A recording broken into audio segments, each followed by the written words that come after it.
Сайн байцгаана уу хүн төлөвчтэй. Өнөөдөр манай дефакто нэвтрүүлгийн зочноор Ази Номхон далайн үнэлгээний холбооны ерөнхийлөгч доктор Ару Расаппан оролцож байна. Ару Расаппан, Ази Номхон далайн үнэлгээний холбооны ерөнхийлөгч доктор. Тэрээр Америкийн нэгдсэн улсын Питтсбургийн их сургуульд магистр докторийн зэрэг хамгаалсан бөгөөд төрийн захиргааны салбарт 40 гаруй жил, түүний 23 жилд нь Малайзийн төрийн захиргаа дипломат албанд ажилласан. Хөгжлийн төлөөх олон улсын байгууллагуудтай хамтран Африк, Аз, ойролт орнод, Умард Европын 22 улсад бодлогын болон техникийн зөвлөхөөр ажиллаж байсан туршлагатай. Түүний сонирхдог сэдвүүд нь үр дүнд суурилсан менежмент үнэлгээ, төрийн төсөв, санхүүжилтийн асуудлууд бөгөөд төрийн салбарыг өөрчлөх, шинжлэх асуудалд онцгойлон анхаарал хандуулдаг. Good evening. Good evening. Good evening. So Aru, what brought you here to Mongolia? We're actually on a project to introduce evaluation principles and standards. They have all been internationally approved for ASEAN countries now. So Mongolia is one of the newest members. We're trying to now bring that standards to Mongolia. So we have a consultative workshop tomorrow actually to discuss with stakeholders about the principles and standards, to get their opinion and viewpoints, so that maybe Mongolia can also adopt these standards and principles. So please tell us why this evaluation is so important, and yet why we have been missing it so much. That's Since actually so quite long. interesting. You know, it's interesting because everybody now talks about evaluation and how important it is, and sometimes we wonder how is it that we never thought about this before, you know. Actually that's not true, because evaluation has always been there for a long time. It's just that we never focused on it. It's actually a very important management tool which we use to assess our performance and then to identify what has gone wrong, what has gone right, and then how to further improve our performance. And that tool can be used for individual organizations, it can be used for a sector, a subsector, even for whole of government. So we feel really that we need to focus a lot on this evaluation. Actually, we talk, evaluation is not only about public sector, it is also private sector. Absolutely, yes. Where performance is measured. Yes. Post factum, after, right? And it's even more important for public governance because first, it's not very familiar, that it's not we used to do something, you know, similar. Right. Secondly, a country like Mongolia or many developing countries, people look at the government as you know, as saving, as savior of everything. Right. How do you find this evaluation knowledge and the practice in Mongolia so far? I must say there's a lot of initiative now going on in terms of highlighting the importance of evaluation and to focus on evaluation. Traditionally, I think the interest and the focus has been there. But maybe, unfortunately, the focus is more on the monitoring rather than the evaluation part. And that's not peculiar to Mongolia, because I think in every other country, we have been always taught about monitoring and evaluation. And we have been focusing on monitoring evaluation. Well, this is evaluation monitoring was regarded, I remember I met you many years ago in Shanghai in one of the processes, RBM, result-based management, and there were trainers from World Bank, and they were talking about the monitoring mostly. Right. And so, please explain evaluation, including monitoring. What is this about? Sure. Well, monitoring basically is tracking performance and showing progress. For example, if you're doing a public project, for example, we want to know what's the progress of the project, whether it's on schedule, it's meeting the stipulated timelines, as well as fiscal progress, money spent, things like that. And that's good information, because we need to make decisions whether the project is going on schedule, behind schedule, things like that, and whether we're going under budget, over budget, things like that. And for project completion, that's critical. We need to keep progress on the project completion. But that doesn't tell us what is going wrong or what is going right. So in evaluation, we focus also on potential risks what could go wrong with the project. There are so many factors, especially in social programs. So evaluation basically means we collect data on what is possibly going wrong or could go wrong, and then we try to address these weaknesses and shortcomings as we go along. So I think you made an earlier point. Traditionally, we have been always focusing on after the fact. We look back and see, okay, what has gone wrong, what has gone right. So the next cycle, we try to avoid those mistakes, right? But in the current thinking, we are focusing a lot on what we call formative evaluation, which is ongoing, where as we're doing the project or the program, we collect data and analyze it to see what factors are potentially causing a short circuit, shortcoming in the project or program. And we try and address it straight away, within the year, for example. Yeah, not too long. Mostly in the government management cycle, we talk about budget, next budget, etc. I remember there was a mostly explanation that many governments plan things or perform things in terms of input, like Mongolia. Today they talk about, we have invested so much into this and that sector. But the people, the main stakeholders are concerned about what is the outcome. Then not only output, how many kilometers roadway there are made there, and then what is the outcome, right? What is the result? So that's what you pay more attention, right? Absolutely, yes. In fact, that is the crux of the whole issue here.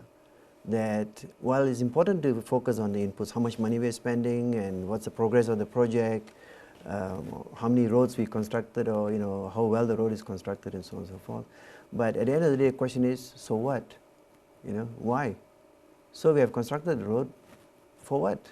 Right? Yes. And that's a key question we need to ask ourselves. Why are we constructing the road? In particular in Mongolia nowadays, because what maybe you have heard, what turned out is we have borrowed short-term money, 5 years, 10 years, international bond proceeds, and we have used majority of them for infrastructure that is returned back after 30, 40 years. And now we have a short-term payment deficit problem. And then exactly because the lack of the knowledge, we did it. So probably we are not alone. Many countries have been doing it. So what is the best way to use these management tools for public management? You see, I think first of all, if we are taking a loan or even using public money, our own budget money, whether it's a loan or grant or ODA or whatever, it doesn't matter, it's money. And the principle here we're using is that every dollar that we spend, whether it's your own budget money or borrowed money, must produce results. And not just any result, results where the intervention is supposed to produce results, which means you need to be very clear about what is the problem you're addressing, what is the change you're trying to bring about, whatever it is, whether it's communication or social, poverty and so on and so forth. And making sure that every dollar of the money that you're spending is actually going to produce the desired results. Yeah, that sounds theoretically good, but they don't do it actually. How to get... this is where the problem is, Jagal. I think we focus a lot on monitoring. So let's take the example of the road, In Mongolia, you're going to build a Class A road from point A to point B. And very often we focus on how much is the budget to build a road. Let's say it's $2 billion. It's a Class A road, right? And you're building it for, let's say, 500 kilometers. We focus on that, whether the project has been completed on time, whether it's according to specifications and things like, which is good. We need that. But at the end of the day, why are you building the road? What is the reason you first of all initiated the road in the first place? Is it because you want to have a beautiful road? Or because you want to be elected on this? Maybe, who knows? I mean, it's among the, that's no problem. I mean, you want to have good communication, and people need good communication. But we must be clear about what is it that the road is supposed to be solving or, making a change. If it is about better communication, ease of travel, reduced cost of travel, improving business startups, for example, opening up new areas for, economic decentralization, there are so many reasons. So if we are clear about those reasons and we make sure the road is built according to the specification, we then collect data to see whether those desired results that we wanted in the first place are actually happening or not. It's not that the road has been completed on time, right? And according to specifications, fantastic, but what's the effect? So we then need to collect data to make sure that now how many new business startups are happening along the way? How many people have now better access to roads, to communication, to marketplace, and things like that. So that data is going to tell us now whether that road actually achieved the purpose for what it was built for. Actually, in reality, in particular in Mongolia, that is not happening there. Nobody is going and collecting proper data that you can, with this data, you can process it and you can make this sort of conclusion. I see. What to do. Right. What is the best? The data is not being collected. Yes. I think then it's a much simpler process. We really need to go and make sure we collect data, both before and after. Even before, we need to collect data. Who will do that? There are many ways to do it, depends on the budget. Typically, it's always the government. But we can always commission private entities to collect data. We can ask the local authorities to collect data. Now, this when in the absence of, total absence of the culture. Here in Mongolia, we have a problem because it's hard to completely prove or approve or invalidate what the road project is about, and even before or after. I see. And because that lack of information, people have different, particular emotional judgment. I see. I see. And which sometimes kills, sometimes creates things, Right. Right. So that's why I'm asking a question. How do you see that evaluation in general in Mongolia process? Right. And who is coming to your seminar? What is this about, if the government comes or not? Right. I think the first part of that question, no planned projects should be executed without doing a background assessment. That means basically you need to know the extent of the problem you're addressing. Should be by law that requirements, or Not because necessarily. Mongolian governments, they do, one morning, some guy, probably some decision maker saw in a dream something. In the morning he decided to do so. After lunch the law is there, and then next day it's implemented, unfortunately. I mean, exaggerating a bit, but... I think, Jaga, that goes back a little bit to the budgeting. The laws on budgeting, and I think Mongolia has certain guidelines on budgeting as well. If the budget says that anytime you spend public money, you need to show rationale for it. You need to show justification. Why are you spending the money? So somebody comes out with the bright idea of building a road in the dream, let's say, right, as you said. It happens many times, by the way. It's fine, but we still need to collect data from point A to point B. What is the extent of this new infrastructure we're putting in place? How many people are going to be affected? Is it going to solve any problems out there? There's no problem. Definitely, if this approach is used, it will make a whole lot difference in Mongolia. Difference. Absolutely. Please tell us some cases where you had seen that, because obviously you have been working in this field for quite some time. Yes. Since you made your PhD in Pittsburgh, right? That's right, yeah. And quite some time. And please share with us cases where you see the differences made after using these tools. I'll talk about Malaysia because I'm from Malaysia. And in Malaysia, we have adopted this 100%. Not just evaluation, we have adopted what we call the integrated results-based management system. It's a comprehensive system which integrates budgeting with planning. You used to work because the Minister of Finance, right? Yeah, I was with the government, civil service actually, for 25 years before I left the government. And I've been dealing with programs and projects and policy implementation for like 25 years. You have been also doing a software on that? Recently, yes. In the last 10 years, we have also developed a software to assist governments to improve the planning process and the linking it with the budgets, evaluation, data collection, things like that. See, there are different ministries. Right. There is a Minister of Planning, right, in your case? Yes. Minister of Finance, who is playing an important role here. Right. So every stakeholders have own to say. Right. And they have own statistics, own data. Right. How all those are integrated? I think in the process of preparing for budget. In this system that I'm talking about, this is actually all incorporated in the system.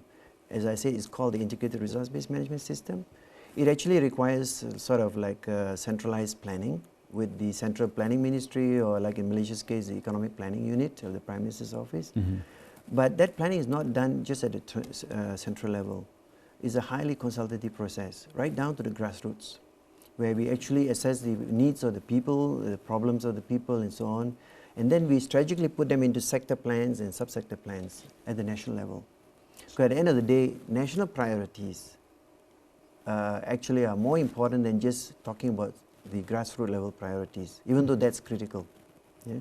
So it's integrated planning.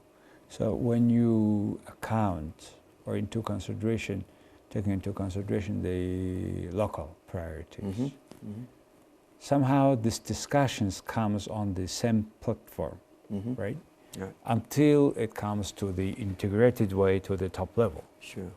Is it software or it is discussions or how does it work? It's just a system of doing business. Well, it's just how we do business. Input your information into the system, computer? In the software also does that. For example, the same software is used at the district level, and the district planners would say, okay, we need X amount of roads or hospitals and clinics and what all those things.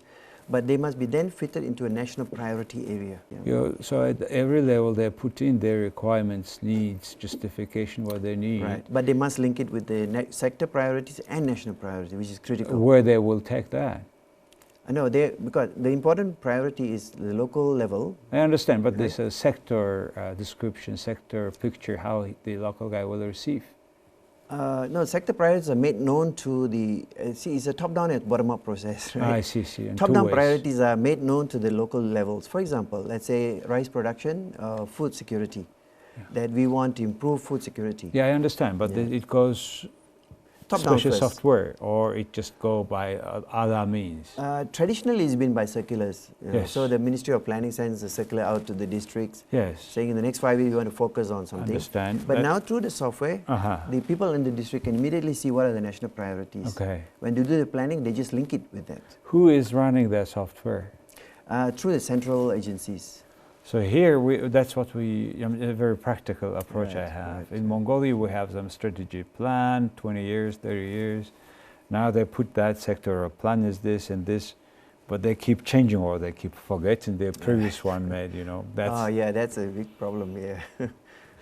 Which, you in Malaysia, I was recently there, and the one party is running the country hall since for many years. Quite a number of years. Yeah, and that there is in a way stability. And stability gives you that opportunity you are talking about. Here in the Mongolian democracy, they wipe out everything every 4 years. Right. But bad news is they are not grow on what it was made before. What is the solution? There are many examples of this question that you're asking, Jagal. In Malaysia, we're lucky because it's a multi-party country, but there's a coalition party which has been in power for a long time, and the stability is there. But there are other countries with multi-party system which keeps fighting, politics is like that, right? But the vision of the country, the future status of the country has been decided collaboratively by the people. I will just give you an example. In Botswana, which is a small country in Africa, they have many parties as well. But the people have been consulted and have decided this is the future of Botswana. How come? Well, that's very interesting. What is triggering that power to the people? What was the particular moment or mechanism? It's a vision stuff. It's a vision. They had Vision 2016 and now I think it's Vision 2030, if I'm not mistaken, or is it 50, I can't remember. And that vision has taken down to the people because people must be consulted. And everybody has agreed this is what we want, whatever in health, education, all of those things. Now, the government of the day has to fully subscribe to the people's wishes. The government cannot say that we disagree with the people, because the people and the government are one and the same, right? The government represents the people. So theoretically, yes. Of course, but politics practically, is like sometimes that. There are lots complete the deposit direction. But the issue is that even if there's a party change, for example, the new party, can they say that we disagree with the vision of the people? Because it's been endorsed by the people. All these big picture things, the poverty, employment, whatever you want. So the new government which comes in only has to now think of new strategies maybe or changing the way of doing business, but the priorities remain the same. Direction is the same. Exactly. Only speed, method. Only speed, methodology may change, techniques may change, no problem. Well, that's the major headache we have. I see. how to agree, how to bring the people to the same point. Right. Well, people are not the same. They are not coming to this point. Yep. How to get people involved? How good they make them wanting to be in a part of it. Publicity. Information sharing and publicity. I will talk about Malaysia. We went on an extreme roadshow when we first started this concept, and we also developed a concept called Malaysia Incorporated. I think personally, when I was in the civil service, this I thought was a fantastic, concept and a strategy, where we appeal to the people of the country, saying that we are Malaysians first. It's not about I'm from which tribe or which race or something like that. I'm Malaysian first. My tribe, my race comes secondary. And that is a sense of belonging to the country. When you have started that? This was in 1984. During the ex-Prime Minister's time, I'm sure you know Dr. Mahathir. He started that process, and that was a powerful concept, but not just in the cabinet.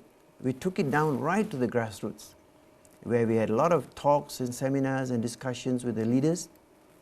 We explained to them what is it about and the advantages, why do we need it as a country to move forward. It's not about parochial, small petty politics down there. It's about the country first, which means that we work together as like a firm, big firm. Yeah? So that concept plus a vision, we had a Vision 2020 a long time ago in the 1980s. And that was the one which really pulled the curtain. And it's all about dissemination, sharing of the information and buying in from the people. It's not just the politicians talking, up there. And that's why it's translated now in the programs and projects that we implement, all the way down to the districts. And you are using that until now? Absolutely, yes. It's still there. So and people now talk about being Malaysian first, rather than being, because as in Malaysia, it's Malays, Chinese, Indians, and all of that, multiracial, multi-religion. The Malaysia concept comes first. And that, I think, is a key to any country's success. If you are fractionalized, it's very difficult. How to bring all these people different, in particular in your case, different even races, culture, completely backgrounds, thoughts, philosophy, how to get them on the one platform? Yeah, first of all, I think we must recognize it's not easy. I mean, we're dreaming if we say it's easy, right? It's true. But it's a multi-pronged approach. But the most important is outreach. Outreach, reaching out to people and sharing the ideas and thoughts with them, and showing them what's in the future for them and their future generations. And people are very taken up by that the children and the grandchildren will have this kind of life in the next 10, 15, 20 years. And that is very appealing. So for discussions is one thing. Convincing people is another thing. Creating vision. Showing it. Yeah, but now it's that when the time comes to implementing it, you need to measure it. Yes. So measurement should be absolutely part and parcel of this. Right. And how to get this measurement done or being the major tools of success? That again, the data collection, the engagement of the people. So the people are engaged in the planning process. They decide the future themselves. They get involved in the planning process of projects and programs and stuff like that. And unlike previously, now we actually get them to now give feedback about, has a project actually happened? Is it being beneficial to them? And are they benefiting from it? So it's a requirement for every project, every budget spending that you need the opinion of people. Absolutely, right? yes. The beneficiaries, yes. They give data as to what is happening. And we have the mechanism called village development committees in every village. Okay. That instrument is very important because you can't go to talk to every villager, every farmer. Yes. So we have these village development committees where the leaders of that community or the village, they have their own meetings and we give them budget for that as well. We tried this local development, but it was mostly bureaucrats leading. Sure. Not much big, I think, consultation happenings with each members of the whole community. And I like a village development committee. And the process is every month they meet. And they have to give feedback in terms every Monday? Every month. Every month, monthly meeting. I mean, the farmers will not come more than that. But every month they meet to give feedback, what's happening, whatever, any problems and issues. and new ideas and suggestions. And this data goes right back to the planning commission or the planning ministry, in our case the planning department. And nowadays it goes into the software. And in this case, yeah, in the software, in the IRBM case, it's all entered in the software in the district. They don't have to send the data to headquarters. They enter it in the village level. So because it's kind of collecting here Yes. and then collecting here. Aggregated and assimilated, yes. Yeah. Otherwise, if every village sends Right. to the central committee, that will takes be too a long. disaster. Can't yes. make decisions.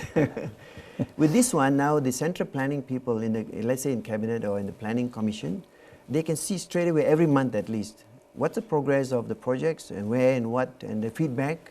So the continuation or reward regarding that project is based on those feedbacks. Right. Decisions are made based on those feedback. So then, does it mean that every budget cycle starts very early? The budget cycle actually is a continuous process. See, the Correct. budget is not about just giving money, right? Yes. It's about the money given and why the money is given, and then continuous monitoring, data collection, analysis, and making decisions. So by the time the next cycle comes in, we can use the data, historical information about how well the project has gone or whatever program is being done. So without feedback, you cannot give any more money to that. It's difficult. Well, projects. we don't go to such drastic example. Otherwise, can you imagine we cut the budget for health, for example? Yeah. No, we can't do that. Okay. So, but however, those projects that can still stay Right. or hold. But they're subject to scrutiny. You're right. Scrutiny, Sometimes the data is not coming in. The team then would go down, but the software can show you straight away. Aru, let's talk about the financial part of monitoring or evaluation. In some countries, you take up a project, in particular 1-2% of the budget goes to exactly the feedback, monitoring, evaluation. If there is any kind of agreed terms on that. We have actually tried that. It's interesting you asking that question. We actually, in the evaluation community, we have actually suggested to government, at least in the Malaysian government, to put in 5% of the budget for evaluation, data collection, and especially evaluation. They didn't put it as a policy that we're going to give 5%, but the guidelines given by the Ministry of Finance says that every ministry or department can put in a budget for evaluation. There's no fixed quantum here, like 3% or 5%. But the provision is there for them to request for a budget to do the evaluation. And we have also given a set of criteria. For example, high impact, high value, high visibility. Projects will get a priority budget for evaluation. It makes sense politically and otherwise. High impact? High impact, high value, high visibility. Value, high visibility, yes. Because then, it's very visible, but let's say it's not high value, but highly visible. People are very concerned about it. Definitely you want to do evaluation, and they put a budget for data collection. High impact, if it's going to impact a policy, for example. We talk about establishing culture about the evaluation. Not easy work, Aru, so I'm so happy that you are starting that, or you are doing that, and with the, what is your Mongolian partner? Institute? IRIM, Institute for Research, International Research Institute of Mongolia. Which is good news, at least we start now. I remember this time when, many years back, I remember how that time government was trying to do so. And so it's, on and off process in Mongolia, and hopefully it will be, nowadays, from now it will be more or less consistent, constant project. Right. Aru, why you have decided to extend it internationally, what you do? And I see already the feedbacks, but what makes you I think the conviction here is not so much money or anything else. Personally, I'm talking about my personal reasons why I do a lot of work in this area. I think it's coming out of a conviction that we must find a way of doing business in governments which will produce better quality of life for people. At the end of the day, that's all there is to it. Nothing more, nothing less. What makes you feeling rewarded doing all these jobs for so many years? I love to see a problem being solved, whether it's for the people, for the institution, doesn't matter what. If it means making a difference out there in the lives of people, in health, education, whatever, it doesn't matter, or for the country as a whole. If a country, and I want to give Mongolia as an example, right? If we use evaluation I can almost guarantee, even though I'm not going to guarantee, I can almost assure that you can never go backwards. That kind of assurance. The second thing I really want to point out is this. Why are we not focusing on evaluation? Everybody, and there's no exception, everybody internationally or keeps on saying evaluation is such an important tool, we must do it. And yet they're not doing it. Exactly. So my point now, let's talk about the government. In any country, and I'm not talking about Mongolia specifically, right? If evaluation is such an important tool, why are we not educating our graduates in this subject in the universities? I don't see except in medical field we have it. Medical, they always do evaluation and stuff. Education has it. Educational evaluation and stuff like that. Agriculture has some extent of it. But all the social sciences, none. We learn in university about project management, report writing, I don't know what else we have learned, right? But never on evaluation. And now we have a problem. In the government, and I'm not sure about Mongolia, but in a recent study that we did of 8 countries, we found that only 1% of the civil service or the bureaucrats are knowledgeable about M&E. And even then is on the M, not the E, right? So it raises a big question mark to us.